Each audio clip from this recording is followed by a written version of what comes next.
the TV guy. K9, the TV guy. K9, the TV guy. Cade rules. K9, the TV guy. K9, the TV guy. K9, the TV guy. I pledge allegiance to the flag of the United States of America and to the republic for which it stands, one nation, under God, indivisible, with liberty and justice for all. Good morning, Lake Brantley. Today is Monday, February 22nd. I'm Cade. And I'm Andrew, and welcome to the morning show. Hey, sit back and check out this video by Peer Counseling. PC has impacted me so much. I've seen so much growth from the first year till now. The first year I wasn't really talkative. I kept to myself, but compared to now, I'm very outgoing. I go out of my comfort zone, and I talk to people I've never really talked to before. And because of PC, I will be forever grateful for that.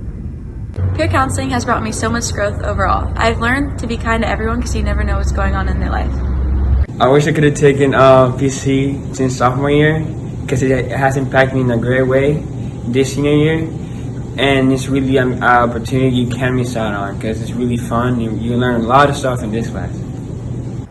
PC has taught me that there's always a light at the end of the tunnel and to never be scared to ask for help because you never know what anyone's going through.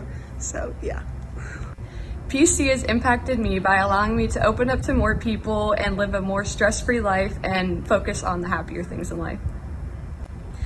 Peer counseling has made me a better leader, and it's taught me a deeper understanding what people go through, that you always have to treat others with kindness.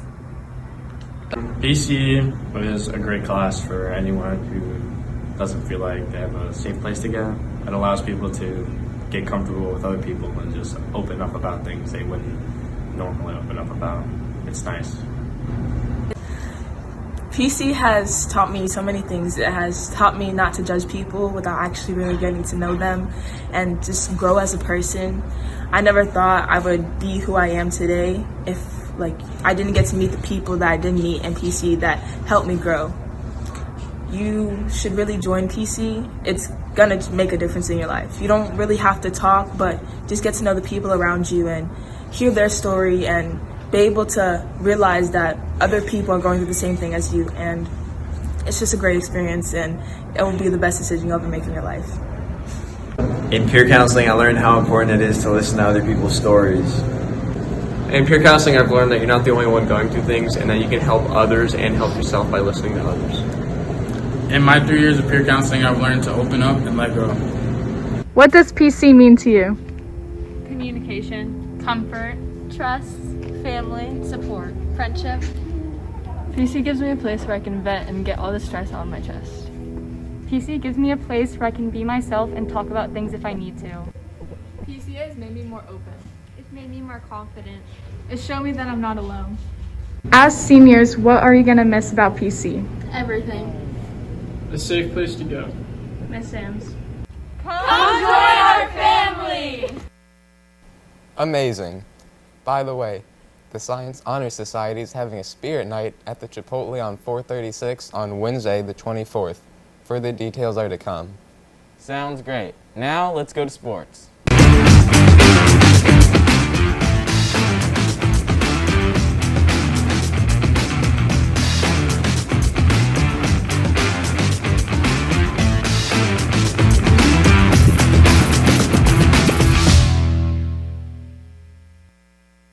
Lots and lots of sports action to report, so buckle up.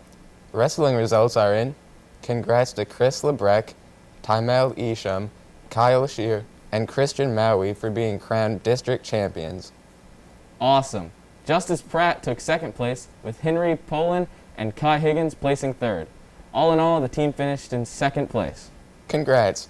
We can expect to see all those names advancing to regions next weekend. Awesome. In baseball action, the Big Blue Bonanza Championship game featured Luke Heyman having 2 hits for the Patriots, while Matt DeLay added 2 RBI. However, it wasn't enough as the Patriots took second place, losing their game to Oviedo 11-5. Bummer. The softball team had a big win against Melbourne with a score of 5-4.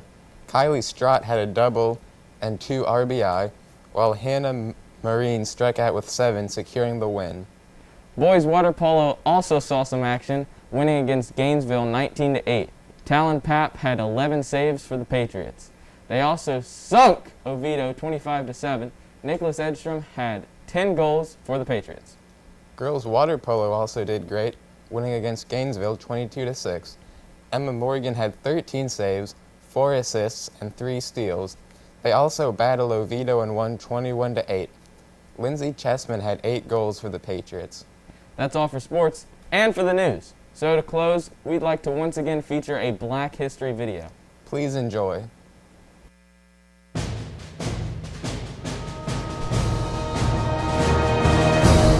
When the Civil War began in April of 1861, it was not legal for men of African descent to join the Federal Army.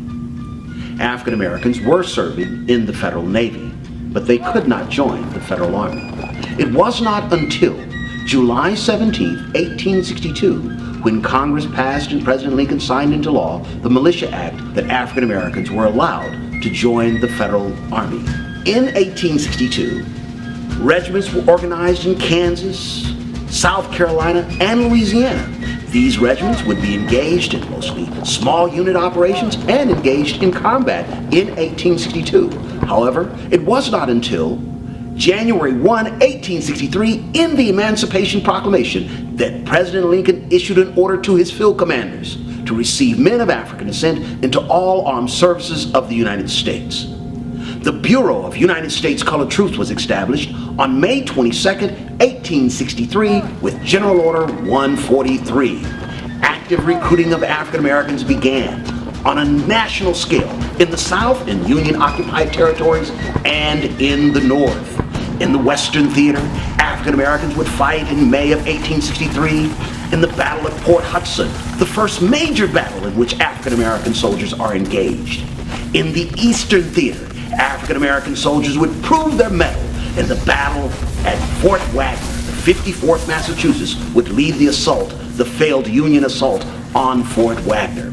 African American soldiers by the spring of 1864 would become a major part of those Union operations in Virginia. Under General Ulysses S. Grant, they would fight in the battles at Petersburg, and they would go on to earn distinction, with 15 Medals of Honor being earned in the Virginia Theater. And at Newmarket Heights, in September of 1864, they would capture the closest point captured to Richmond to that date. And they would go on as members of the 25th Army Corps, the only Army Corps in American history to capture Richmond, Virginia. African American soldiers would serve throughout the rest of the war, earning the respect of their generals. An Inspector General report that inspected a regiment out of Mississippi, the 3rd United States Colored Cavalry, reported that the superior status of that regiment was a reason why Negroes should serve in the active service. It was their service in the Civil War that leads to their enlistment in the regular army. In 1866, 6 regiments of African descent soldiers were established in the regular army, 4 infantry regiments and 2 cavalry regiments. When the army was downsized in 1869, 2 infantry regiments would remain and 2 cavalry regiments, and these soldiers would go on to earn fame as Buffalo Soldiers.